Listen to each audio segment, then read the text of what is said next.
स्नान भी कर रहे हैं। और अब तो आप देख सकते हैं कितना अच्छा जल। सामने जो देखेंगे आप धारी देवी जी का मंदिर है, जो कि और ट्रैक के बीच में ये आपको झरना दिखाई देगा।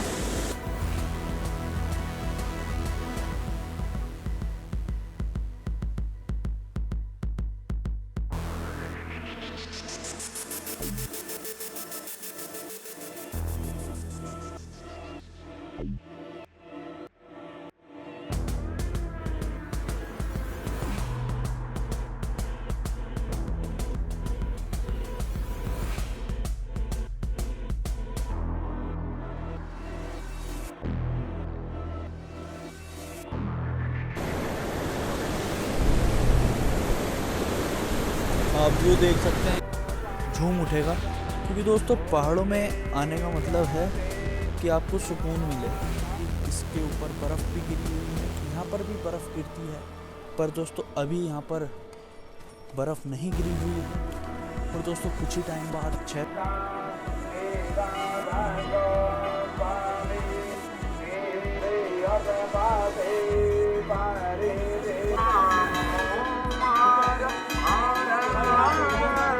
तो दोस्तों अब हम आ गए हैं, सुबह का टाइम हो गया।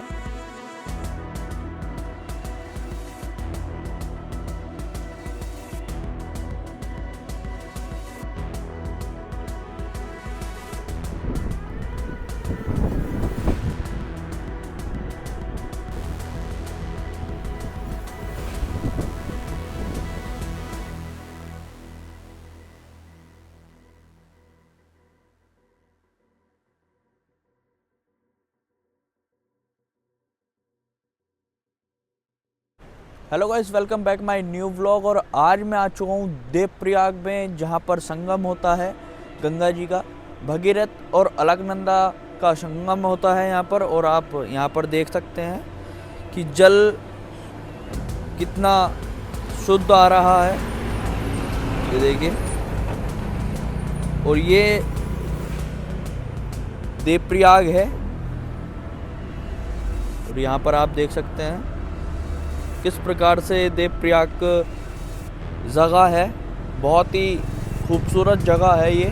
और ये मार्ग बद्रीनाथ केदारनाथ जा रहा है, और ये वाला मार्ग जा रहा है ऋषिकेश की तरफ, हरिद्वार। और आप देख सकते हैं श्रद्धालु स्नान भी कर रहे हैं। यही जल जाता है दोस्तों नीचे की तरफ, ऋषिकेश से होते हुए कानपुर और हरिद्वार। तो दोस्तों चलते हैं आगे की तरफ और दिखाता हूँ हम जा कहाँ रहे हैं। तो दोस्तों देवप्रयाग के बाद हम आ चुके हैं श्रीनगर में। हम एंटर हो गए हैं श्रीनगर में। और आप यहाँ का व्यू देखेंगे कि जो जल है दोस्तों कितना साफ जल आ रहा है। क्योंकि दोस्तों बारिश के दिनों ये जल काफ़ी गंदा हो जाता है। और अब तो आप देख सकते हैं कितना अच्छा जल आ रहा है। और आप पहाड़ों का भी नज़ारा देख सकते हैं, घने बादल छाए हुए हैं और थोड़ी थोड़ी धूप भी है। और ट्रैफिक फुल चल रहा है इस टाइम पहाड़ पर। और ये वाला मार्ग बद्रीनाथ केदारनाथ के लिए है। और ये देख सकते हैं पहाड़ों का नज़ारा आप।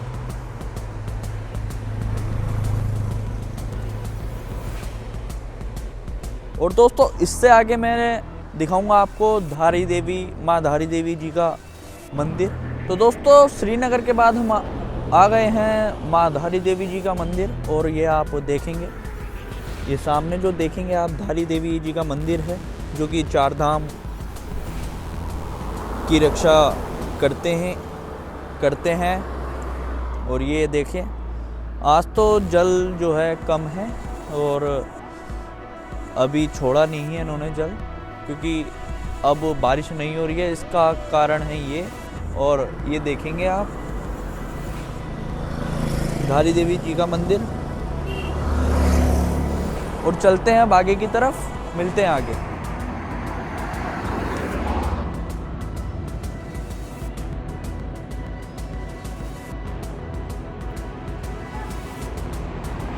तो दोस्तों ये मद्महेश्वर ट्रैक है, और ट्रैक के बीच में ये आपको झरना दिखाई देगा, और ये वाला पुल दिखाई देगा, ये देखिए।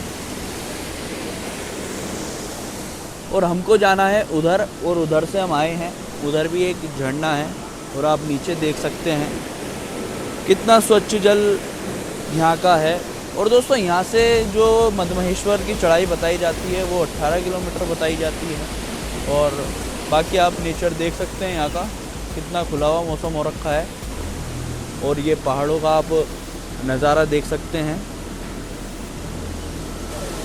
जो दोस्तों श्रद्धालु की भीड़ है वो बढ़ती जा रही है, जैसी टाइम होता जा रहा है, बढ़ता जा रहा है, वैसे श्रद्धालु की यहाँ पर संख्या भी बढ़ती जा रही है। और यहाँ पर आप नज़ारा देख सकते हैं। तो दोस्तों अब हम चलते हैं आगे की तरफ और मैं दिखाता हूँ आपको ट्रैक यहाँ पर कैसा है। और यहाँ का व्यू तो आपने चेक कर ही लिया। तो दोस्तों ट्रैक आपको ऐसा मिलेगा यहाँ पर। तो दोस्तों ट्रैक काफ़ी यहाँ का हार्ड बताया जाता है, क्योंकि मैं तो पहली बार जा रहा हूँ, मुझे इतना नॉलेज नहीं है। केदारनाथ तो गया हूँ, पर ये जो केदारनाथ से जो उसका ट्रैक है वो तो ठीक ठाक है। और इसकी हालत देख सकते हैं आप, ये कितना भयानक ट्रैक है। और आप यहाँ का जंगल देखेंगे, कितना घना जंगल, और कोयलों की आवाज़ यहाँ पर आ रही है, ये देखिए। और वो जो झरने का जल था दोस्तों नीचे की तरफ गिर रहा है। और हम चलते हैं ऊपर की तरफ।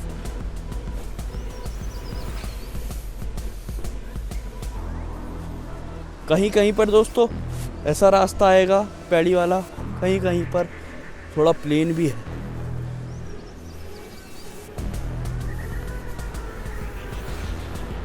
तो दोस्तों नीचे से हम आ गए हैं 4 किलोमीटर ऊपर गोंडार की तरफ। और यहाँ पर आप व्यू देखेंगे, पहाड़ों के बिल्कुल बीच में ये गोंडार गांव है। और यहाँ पर देखिए केले का पेड़, इसको पहाड़ी केले बोलते हैं।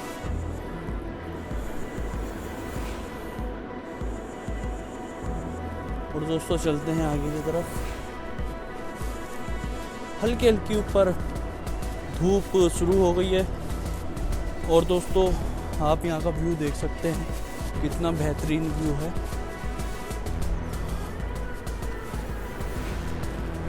और जैसे कि मैंने आपको बताया, हम गोंडार पहुँच गए हैं। मद्महेश्वर 10 किलोमीटर रह गया है और 250 मीटर, ये देखिए। और गोंडार 0 किलोमीटर। और ये बसीकत है यहाँ पर गोंडार में।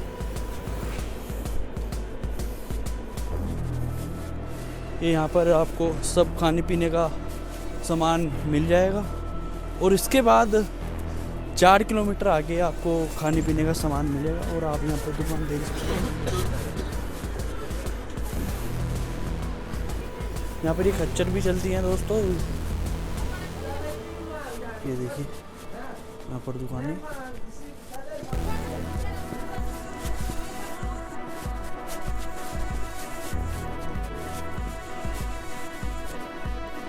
और दोस्तों मौसम हो रखा है काफ़ी ठंडा। और यहाँ पर हल्की हल्की सांस भी आपकी सांस यहाँ पर फूल सकती है, क्योंकि यहाँ पर चढ़ाई भी है और ढलान भी है। चलते हुए तो आपको 4 किलोमीटर ऊपर के चढ़ाई वाले मिलेंगे। और ये आप देखिए। तो दोस्तों अब हम पीछे से आ गए हैं आगे की तरफ। और यहाँ पर आप व्यू देखेंगे, कितना प्यारा व्यू यहाँ का है। और हमको उस वाले पुल से उधर की तरफ जाना है, जो वहाँ से जाके हमें उधर जाना है ऊपर की तरफ। और आप यहाँ का व्यू देख सकते हैं, कितना प्यारा है। खिलखिलाती हुई धूप निकल रही है।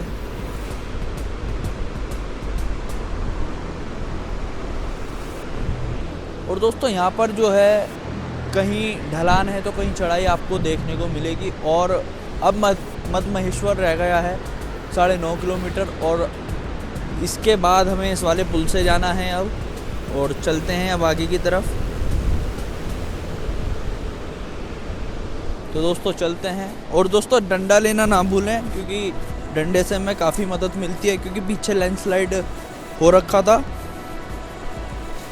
तो वहाँ पर कई जनों के पैर भी फिसल रहे थे, क्योंकि सूखी मिट्टी रहती है तो वो फिसल जाती है। और यहाँ पर आप ये देखेंगे व्यू,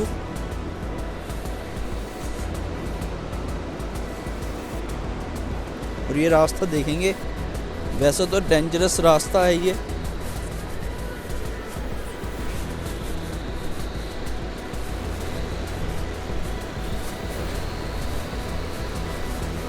रेलिंग लगा रखी है दोस्तों, और वहाँ से मैं आया हूँ उधर से, और अब मुझे यहाँ जाना है नीचे की तरफ। तो चलते हैं फिर नीचे की तरफ। मद महेश्वर का रास्ता है दोस्तों ये।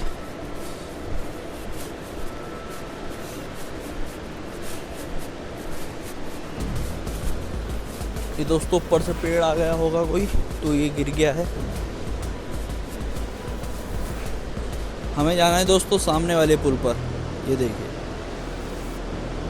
काफ़ी दर्शक नीचे हैं जो पुल की वीडियो भी बना रहे हैं और अपना एंजॉय कर रहे हैं, वो भी मैं आपको नीचे जाकर दिखाता हूँ।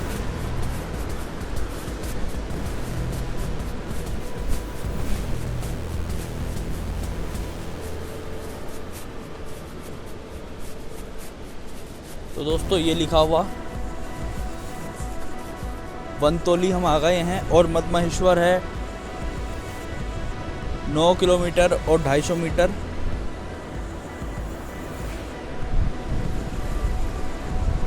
और अब हमें इस तरफ से जाना पड़ेगा, और यहाँ पर पैड़ी आपको मिलेंगी। तो दोस्तों रास्ता ये काफ़ी डेंजरस है, और आप यहाँ पर देखेंगे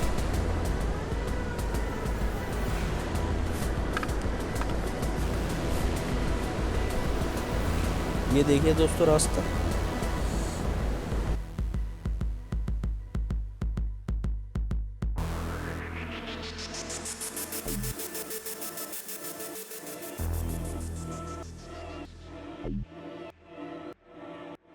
तो दोस्तों मैं आया हूँ उस वाले रास्ते से, ये देखिए कैसा रास्ता है।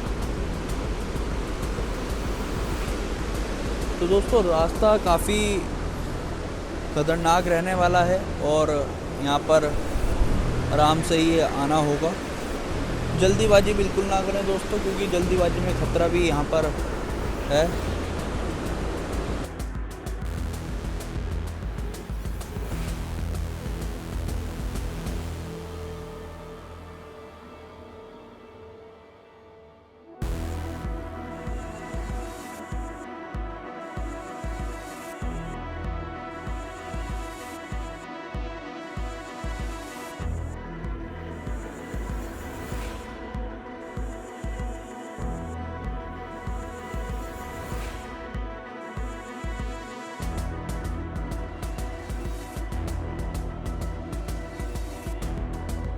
तो दोस्तों अब हम आ चुके हैं उस वाले पुल पर, और आप ये देख सकते हैं ये वही पुल है। और इस वाले हम रास्ते से आए थे जहाँ पर अब खच्चर भी चलना चालू हो गए हैं, और ये आप रास्ता देखेंगे, बड़े बड़े आप पत्थर भी देखेंगे, ये देखिए। तो अब दोस्तों हम चलते हैं आगे की तरफ। और ये वाला दोस्तों पुल है, ये लकड़ी का पुल है दोस्तों, पहले लोहे का था, अब पहले टूट गया था ये, तो अब ये लकड़ी का बनाया है। और ये देखिए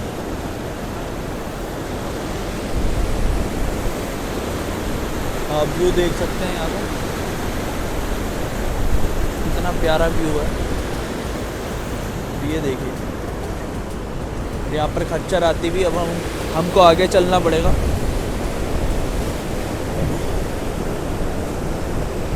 ये देखिए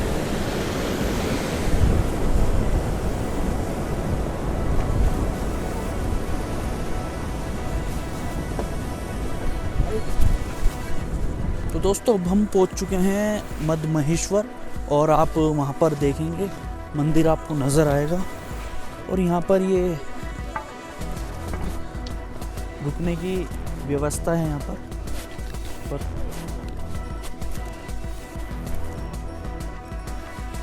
ये देखिए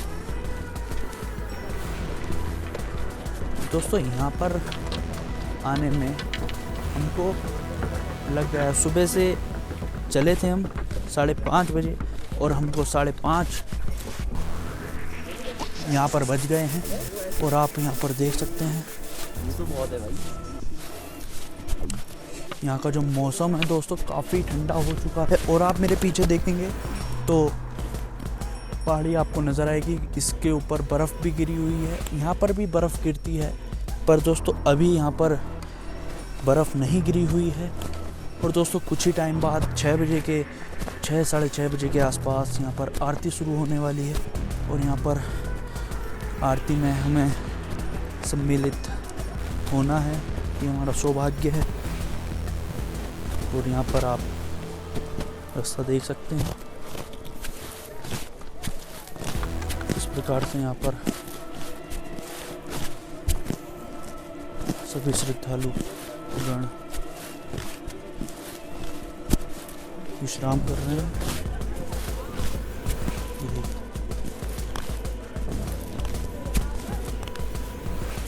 और दोस्तों ये देखेंगे आप मद महेश्वर में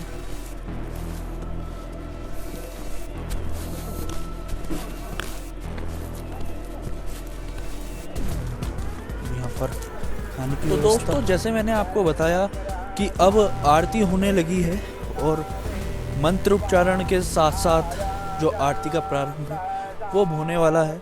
और मैं आपको लेकर चल रहा हूँ अब आगे की तरफ और वहाँ पर दिखाता हूँ मंदिर का जो नज़ारा है वो रात में कितना ही खूबसूरत लगता है। जो आप 18 किलोमीटर की यहाँ पर चढ़ाई करके आए हैं वो सारी आपकी थकान दूर हो जाएगी। जो मंदिर की शोभा देखोगे तो आपका दिल झूम उठेगा, क्योंकि दोस्तों पहाड़ों में आने का मतलब है कि आपको सुकून मिले। और ये आप सामने देखेंगे यहाँ पर आरती हो रही है।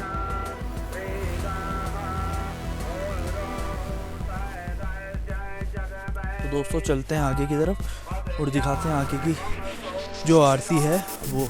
अभी तो दोस्तों जो देखेंगे आप, ये टेंट है, इनका जो किराया चल रहा है वो 2000 चल रहा है, जिसमें कि 4 जने रह पाएंगे और 6 जनों के लिए 2500 रुपये। और दोस्तों कमरे यहाँ पर अगर आप जल्दी आ गए तो आपको मिल जाएंगे, वरना खुले में सोना पड़ सकता है दोस्तों आपको। तो मैं तो यही कहता हूँ आपसे जल्द से जल्द आएँ और यहाँ पर कमरा लें, क्योंकि रात में यहाँ पर बहुत ठंड रहती है। मेरे मुँह से आप धुआं भी देख रहे होंगे, धुआं निकल रहा है। और दोस्तों जो सांस यहाँ पर चढ़ी थी वो पूरी थकान उतर गई है। और अब हम आ गए हैं मंदिर के पास। और दोस्तों मंदिर में जो है वो भीड़ बहुत ज़्यादा है, लाइन लगी हुई है।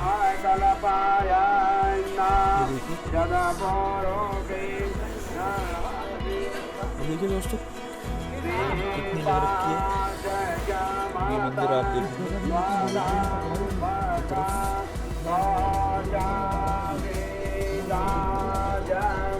यहाँ पर देखेंगे दोस्तों कितनी भीड़ लग रखी है यहाँ पर। यहाँ से है भीड़ और उधर को जाके अंदर को जाके जो दर्शन कर रहे हैं श्रद्धालुगण।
तो दोस्तों अब हम आ गए हैं, सुबह का टाइम हो गया है और अब हम आ गए मंदिर में।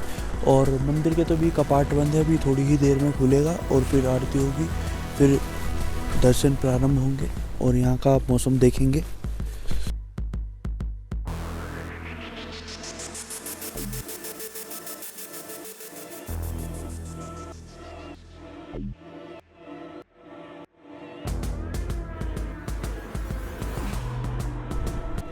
मद्महेश्वर में एक रहस्यमयी कथा है। महाभारत काल से जुड़ी एक कथा है। पांडव ने गोत्र और ब्राह्मण हत्या के पाप से मुक्ति पाने के लिए भगवान शिव को प्रसन्न करने का प्रयास किया। शिवजी भैंसे का रूप धारण कर छिप गए थे, लेकिन भीम ने उन्हें पहचान लिया और उनका पीछा करने लगे। भागने के प्रयास में भगवान शिव के विभिन्न अंग 5 अलग अलग स्थान पर प्रकट हुए और मद्महेश्वर में उनकी नाभि प्रकट हुई, जिसे जीवन और ब्रह्मांड का केंद्र माना जाता है। पांडवों ने इन सभी स्थानों पर मंदिर का निर्माण किया, जिन्हें पंच केदार के नाम से जाना जाता है। महाभारत युद्ध के बाद पांडवों ने गोत्र और ब्राह्मण हत्या के पाप से मुक्ति पाने के लिए भगवान शिव से क्षमा मांगी। कुरुक्षेत्र युद्ध के बाद पांडव ने अपनी बंधु बांधवों और ब्राह्मणों की हत्या के पाप से मुक्ति पाने के लिए भगवान शिव की तलाश में निकले थे। शिव जी उनसे नाराज थे और उन्होंने बैल का रूप धारण कर लिया और हिमालय की घाटियों में छिप गए।